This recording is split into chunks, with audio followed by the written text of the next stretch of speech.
রহমতুল্লাহি ওয়া বারাকাতুহু। আমার নাম শামীমা সিকদার রুনা, আমার ছেলে নাম নিশান। আমরা দুজন কয়েকদিন আগে তুরস্ক ঘুরে এসেছি অত্যন্ত কম খরচে। কিভাবে করেছি তাই আমরা আজকে আপনাদেরকে বলবো। কয়েকটা বুদ্ধি দেব খরচ করবার, কম খরচ করবার, এবং কয়েকটা বুদ্ধি দেব খরচ না করবার এবং ভুল না করবার। তা আসুন তাহলে শুরু করি কেমন করে আমরা এত কম খরচে তুরস্ক ঘুরে আসলাম। আমাদের প্ল্যান ছিল উমরা যাওয়া। আমরা প্রতি বছর আমার ছেলেকে নিয়ে আমার ছেলে প্রতি বছর একবার করে উমরা করতে চাই। এবার আমরা ঠিক করলাম আমরা যাব। আমি সবসময় চেষ্টা করি যেহেতু আমার ছেলের সাথে যাচ্ছি ওর জন্য কিছু আনন্দময় মুহূর্ত হয়। তো আমাদের হাজি বন্ধু মইনুল হোসেন আমাদের কিছু বুদ্ধি দিল। আপনি তুরস্ক ফ্লাইট ধরে যান। আপনি যদি টার্কিশ এয়ারলাইন্সে টিকিট কাটেন তাহলে আপনাকে 1 বা 2 দিন রাতে সেখানে ফ্রি হোটেল থাকার ব্যবস্থা করে দেবে টার্কিশ এয়ারলাইন্স, এবং ইটস ফ্রি যদি আপনি টার্কিশ এয়ারলাইন্সে ভ্রমণ করেন। আমরা তার বুদ্ধি অনুযায়ী টার্কিশ এয়ারলাইন্সে কাটার চেষ্টা করলাম। আপনি অনলাইনে যদি কাটেন আপনি টার্কিশ এয়ারলাইন্স ওয়েবসাইটে যাবেন এবং স্টপ ওভার ইস্তানবুল নেবেন, সেটা চুজ করে তারপর আপনি আপনার প্লেনের টিকিট কাটবেন। আপনার যদি সাহসে না কোলায় যে হ্যাঁ আমি হয়তো ভুল করে ফেলতে পারি, তাহলেও কোনো সমস্যা নাই। আপনি A1 ট্রাভেলস বলে একটা ট্রাভেল কোম্পানি আছে, তারা বাংলাদেশি এবং ডালাসে। সেখানে আমরা শাহিন ভাইয়ের সাহায্য নিয়েছি। আপনি তাদেরকে বলবেন আপনি শহরের মধ্যে থাকতে চান সুলতান আহমেদ, সেখান থেকে হাঁটা পথে আইয়া সাফিয়া আছে এবং ব্লু মস্কার আছে এবং গ্র্যান্ড বাজার, এসব কিছু হাঁটা পথের মধ্যে। তো বলবেন যে আপনাদের হোটেল যেন হাঁটা পথের মধ্যে দেয়, হাঁটা পথের মধ্যে দেয়, যাতে আপনার হেঁটে সব জায়গায় ঘুরে বেড়াতে পারেন। তো আমরা শাহিন ভাইয়ের হেল্প নিয়েছিলাম A1 ট্রাভেলে, উনি আমাদের টিকিট কেটে দিয়েছিলেন। এবং আমরা যেভাবে টিকিট কেটেছি তাতে আমরা 2 রাত ইস্তানবুলে ছিলাম। আমরা সন্ধ্যার সময় 6টার দিকে পৌঁছেছি এবং 1 রাত ছিলাম, পরের দিন ছিলাম, এবং তারপরের দিন 11টা 15-র দিকে আমরা বেরিয়ে গেছি 2:30টার ফ্লাইট ধরার জন্যে মদিনা যাওয়ার জন্যে। তো এইভাবে আমরা যখন প্রথম এয়ারপোর্টে গিয়েছি আপনি উবারে আপনি ট্যাক্সি ঠিক করতে পারেন, কিন্তু আমি উবারে কানেকশন পেতে সমস্যা হচ্ছিল, তখন আমি ট্যাক্সি স্ট্যান্ড থেকে একজন ট্যাক্সিকে নিয়েছি। আপনি যদি ট্যাক্সি নেন এটা একটা ফ্রিকোয়েন্ট স্ক্যামার, ওরা আপনার কাছ থেকে যতটা সম্ভব পয়সা নেবে যেহেতু আপনি ট্যুরিস্ট। সুতরাং আপনি অবশ্যই দেখবেন তাদের মিটার কাজ করছে কিনা। যদি মিটার কাজ না করে তাহলে আপনি সেই ট্যাক্সিতে উঠেন না। আমি যে ট্যাক্সিতে উঠেছিলাম, যেহেতু একটু রাত হয়ে গেছে আমি আর বেশি দেরি করতে চাইনি, আমার সাথে বাচ্চা ছিল। আমি ওঠার পর আমাকে ট্যাক্সি ড্রাইভার বলেছে আমাকে টোল ওয়েতে নিয়ে যাচ্ছে, ওরা $65 চাচ্ছে, তুমি কি এটাতে রাজি আছো? আমি আর ঝামেলা করতে চাইনি যে বাচ্চা কিনা আবার নামবো, লাগেজ নিয়ে টানবো। আমি বললাম ঠিক আছে, দ্যাটস ফাইন। তা আমরা যখন হোটেলে পৌঁছে গেছি আমার কাছে শুধু $20 করে নোট ছিল, যেহেতু আমি তখনও লিরা ভাঙাইনি। তা আমার কাছে $60, সব 20 টাকা নোট এটিএম থেকে নেওয়া। তা আমার কাছে বলেছে না না $60 ইজ এনাফ করে আমার কাছে $60 নিয়ে চলে গেছে এবং তার কার্ডটা আমার কাছে দিয়ে গেছে, বলছে তুমি যদি ফেরত যাও আমার সাথে আমি তোমার কাছ থেকে $40 নেব, এটা একটা ডিসকাউন্টেড রেট। তা আমি খুশি মনে তার কার্ডটা রেখে দিয়েছি এবং আমি 1.5 দিন পরে তার মাধ্যমেই এই একই কোম্পানির মাধ্যমে এয়ারপোর্টে গিয়েছি এবং $40 মাত্র দিয়েছে, $40। এনিওয়ে আমি আশেপাশে দেখেছি সব দোকানের সামনে এয়ারপোর্ট ট্রান্সফার লেখা আছে অ্যাবাউট 45 to 55 ইউরো। অ্যান্ড আপনারা জানেন না ইউরোর দাম কিন্তু একটু ডলারের চাইতে বেশি। আজকের দিনে 1 ইউরো ইকুয়ালস টু $1.18। তো যার জন্য আপনি বুঝতে পারছেন অ্যাটলিস্ট 45 থেকে 55 ইউরো আপনাকে খরচ করতে হবে। তার মানে এটা খরচ হবে অ্যারাউন্ড 50 থেকে 60-র মতো, তাই না? তো সুতরাং আপনার জন্য $40 অবশ্যই সস্তা। আমি ওদের কার্ডটা এখানে দিয়ে দিচ্ছি যাতে আপনারা এদের সাথে কন্ট্যাক্ট করে যেতে পারেন। এটা একটা হোয়াটসঅ্যাপ নাম্বার, আপনি হোয়াটসঅ্যাপ নাম্বারটি এদেরকে কল করতে পারেন। আমাকে প্রথম দিন হেল্প করেছিল ইব্রাহিম, সেকেন্ড দিন হেল্প করেছিল এনজিন, এবং এনজিন অসম্ভব ভালো। আমি আপনাদেরকে এটা বলবো, দুজনেই মুসলিম ছিল, যার জন্য ওরা জানতো যে আমি উমরাতে যাচ্ছি। আমরা কথা হয়েছে। যখন ফেরত আসার পথে আমি গাড়িতে ফোন ভুলে রেখে চলে গিয়েছিলাম। ইটস অ্যান অ্যাপল ফোন, এটা খুবই এক্সপেন্সিভ একটা রিসেন্ট ভার্সন। বুঝতেই পাচ্ছেন আমি সিকিউরিটি গার্ডে ক্রস করার পরে আমার ফ্যামিলিকে জানাতে চেয়েছিলাম যে আমি এখন আম, পৌঁছে গেছি এয়ারপোর্টে, সিকিউরিটি ক্রস করে ফেলেছি। যখন আমি রিয়েলাইজ করলাম আমার কাছে ফোন নেই, তখন আমি তাড়াতাড়ি খুঁজতে খুঁজতে সমস্ত সিকিউরিটি গার্ড খুঁজে কাস্টমার সার্ভিস যাওয়ার পর সেই কার্ডটা দিয়ে আমি ওই ড্রাইভারকে কল করলাম। ড্রাইভার তখন বললো 5 মিনিটের মধ্যে আমি জানাচ্ছি। তারপর ড্রাইভার খুঁজে বের করে আমাকে এয়ারপোর্টে এসে আমার কাছে পৌঁছে দিয়ে সে আবার ব্যাক করে আমাকে এয়ারপোর্টে দিয়ে গিয়েছে। চিন্তা করেন যে সে কতটা অনেস্ট হলে সেটা করবে। তো সুতরাং আমি অবশ্যই রেকমেন্ড করব এদেরকে ইউজ করতে। যদি আপনারা টোল অ্যাভয়েড করতে পারেন, ওরা মাত্র আপনার কাছ থেকে হয়তো $40 থেকে $45 রাখবে। আপনারা জাস্ট কথা বলে নেবেন যে আমার ফ্রেন্ড আমাকে রেকমেন্ড করেছে যে তুমি $45 মধ্যেই আমাকে হয়তো পৌঁছে দেবে, আর ফেরার পথে আমার কাছ থেকে 40 নিও। That's a good price. যদি রাজি না হয় আমার মনে হয় $50 পর্যন্ত ইজিলি দেওয়া যায়। ঠিক আছে, যা হোক, আমরা এয়ারপোর্ট থেকে সুন্দর করে হোটেলে পৌঁছে গিয়েছিলাম। আমাদের হোটেলের নাম ছিল গ্র্যান্ড ইয়াভুজ হোটেল। এটা সুলতানাবাদ থেকে, তার মানে ব্লু মস্ক অ্যান্ড আয়া সাফিয়া থেকে মাত্র 10 মিনিটের হাঁটা পথ। এবং শুধু তাই না, আমরা ফেরার আগের দিন টের পেলাম যে ওখান থেকে সমুদ্র এক রাস্তা পরেই সমুদ্র দেখা যায়। তা আমরা যেহেতু আর রিস্ক নিতে চাইনি যে আমরা সমুদ্র পর্যন্ত গিয়ে পার ফেরত এসে আমরা হয়তো এয়ারপোর্টে ট্যাক্সি ধরতে পারবো না, আমরা আর সমুদ্র পর্যন্ত যাইনি, বাট সমুদ্র খুবই কাছে।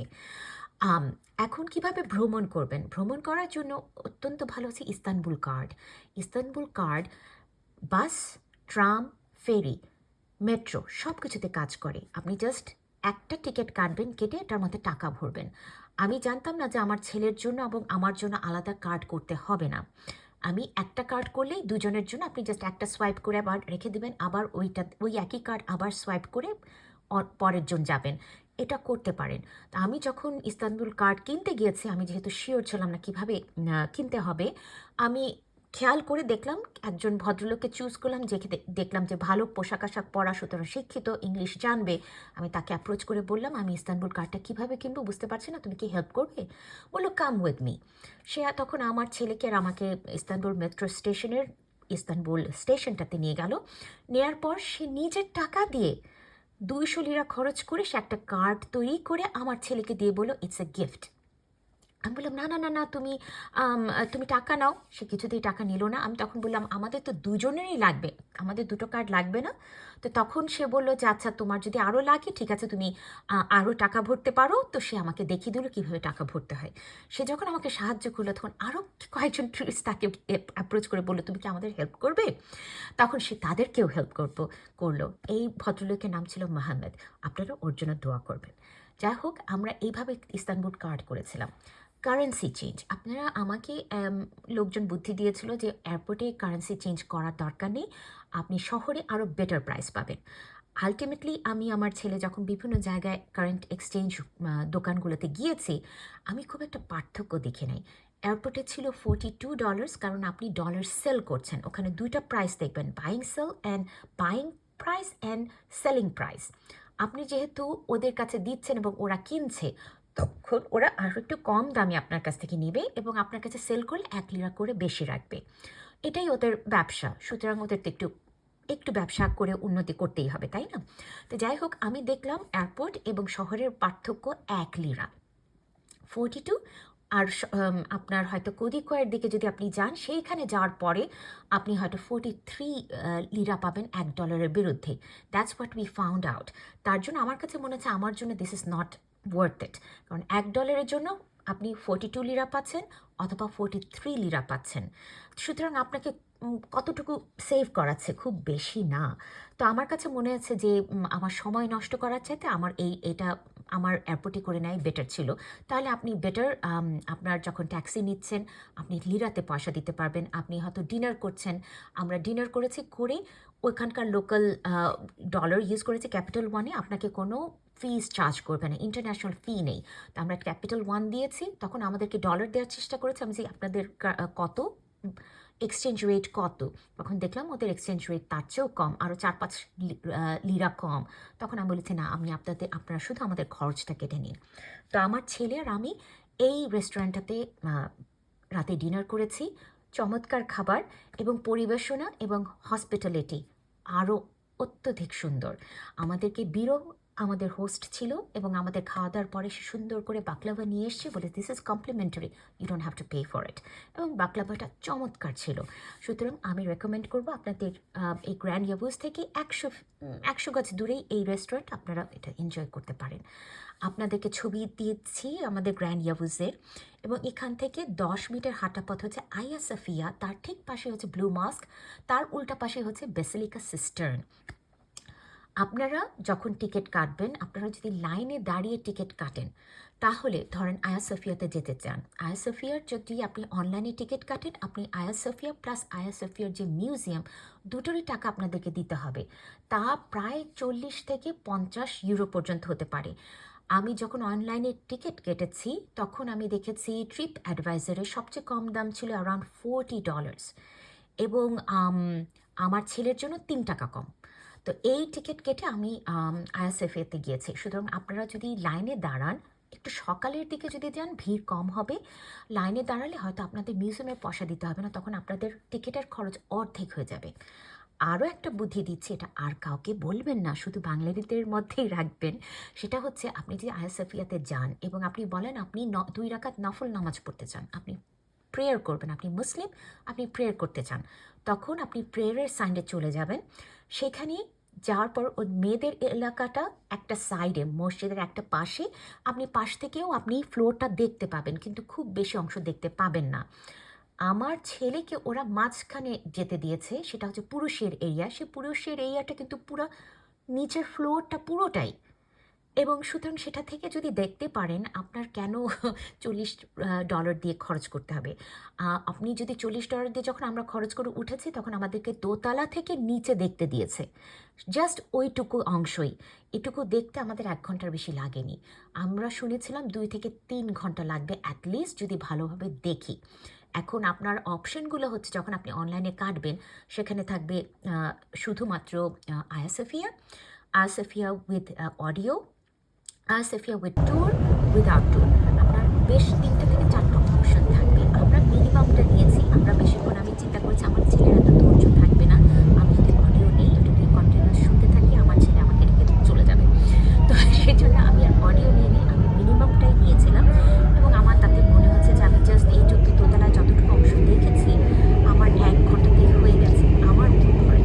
ঠিক আছে, তারপর আমি নিচে গিয়ে যখন নামাজটা পড়েছি, আমার নামাজটা খুব শান্তি লেগেছে, নো ডাউট অ্যাবাউট ইট। এরপর আমরা পাশের রাস্তার উল্টা দিকেই আমরা ব্লু মস্কে গিয়েছি। ব্লু মস্কে গিয়ে আমার মন সম্পূর্ণ শান্তিতে ভরে গিয়েছে। এত শান্তিপূর্ণ একটা পরিবেশ, এত আমি বুঝাতে পারবো না। আপনারা যদি যান নিজেই বুঝতে পারবেন। আমি ছোট্ট ভিডিও আর ছবি দিচ্ছি, আপনারা তাড়াতাড়ি বুঝে নেন। আমার কাছে সবচেয়ে ভালো লেগেছে ওখানে। এবং আমি যখন ব্লু মাস্কের লোকদের, যারা ওখানে ক্যাটালগুলো দিচ্ছিল, তাদের সাথে আমি আলাপ করেছি। আমি বলেছি, ভাই আমার তো আইএসএফি এতটা ভালো লাগেনি এবং এতটা খরচ দিয়েছি, সেখানে তোমাদের এই ব্লু মস্ক আরও অনেক বেশি সুন্দর। তখন ওরা বলেছে কি, তোমরা কিন্তু প্রেয়ার টাইমে যদি যাও তোমরা ফ্রি দেখতে পারো। তো তখন আমি বুঝলাম যে আসলে ওই যে প্রেয়ারের টাইমে ওরা যে নিচে যেতে দেয়, বিশেষ করে ছেলেদের, তাদের জন্য তো টিকিট কাটার প্রয়োজনই নাই। সুতরাং এটা আপনারা মাথায় রাখবেন, ঠিক আছে? যাই হোক, আমি আয়াসোফিয়াতে গিয়েছি, তারপরে ব্লু মস্কে গিয়েছি। বেসিলিকা সিস্টার্ন আমি শেষ পর্যন্ত বাদ দিয়েছি, বললাম যে আবার এত টাকা খরচ করে ওখানে যাব, আমার হাতে সময় কম, যদি আমি সময় পাই পরের দিন আমি আসবো। তো যাই হোক, সেদিন আসলে ব্লু মস্কে আমরা ঢুকে যখন বিরাট বড় একটা লাইন দেখেছি, আমরা মেইন ফ্লোরটাতে আর ঢুকিনি, আমরা চলে এসেছি যে আমরা পরে যাব। তো পরবর্তীতে আমরা আর বেশি সুযোগ পাইনি, আমরা গ্র্যান্ড বাজারে গিয়েছি। গ্র্যান্ড বাজারে মনে রাখবেন, কেনাকাটা যদি করতে চান অবশ্যই সাবধান। কেনাকাটা ওখানে গাউসিয়া মার্কেটে যেভাবে আপনারা কেনাকাটা করেন, ঠিক একইভাবে ওখানে কেনাকাটা করবেন। সুতরাং আমি ভিডিওটা আর লম্বা করতে চাচ্ছি না, আমি এখানে একটু শর্ট করে ফেললাম। সব প্রয়োজনীয় ইনফরমেশন এখানেই আপনারা পেয়ে যাবেন। আশা করি ভিডিওটা ভালো লাগবে এবং আপনাদের কাজে লাগবে। এবং 10টার জন্য আমি 300 লিরার মতো দিয়েছি। তখন আমাকে বলেছে, আমার কোনো লাভ হচ্ছে না, তুমি ঠিক আছে আমাকে আরও 100 টাকা দাও। তখন আমি আরও 100 টাকা বাড়িয়ে দিয়েছি, তার মানে আমার পড়েছিল 310 রিয়াল। তো যখন বলেছে আমার আর কোনো লাভ হচ্ছে না, তখন আমি ইচ্ছা করে আরও 100 টাকা দিয়ে দিয়েছি।